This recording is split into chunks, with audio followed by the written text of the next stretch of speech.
السلام علیکم ناظرین، سورۃ القدر میں اللہ تعالیٰ فرماتا ہے، ایک رات ہے جو 1000 مہینوں سے بہتر ہے، جس میں فرشتے اپنے رب کے حکم سے اترتے ہیں۔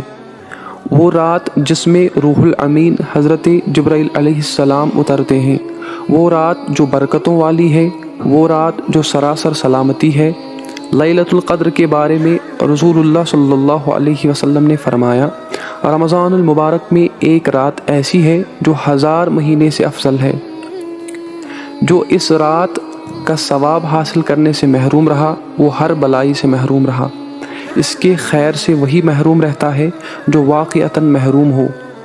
حضرت عائشہ رضی اللہ تعالیٰ عنہا فرماتی ہیں، جب رمضان کا آخری عشرہ آتا، آپ صلی اللہ علیہ وسلم اپنا تہبند مضبوط باندھ لیتے، یعنی اپنی کمر کس لیتے تھے۔ ان راتوں میں خود بھی جاگتے اور اپنے گھر والوں کو بھی جگاتے تھے۔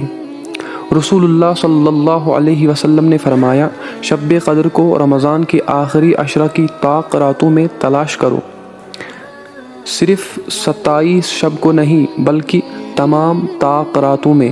طاق راتوں سے مراد 21، 23، 25، 27، 29 یہ 5 راتیں ہیں۔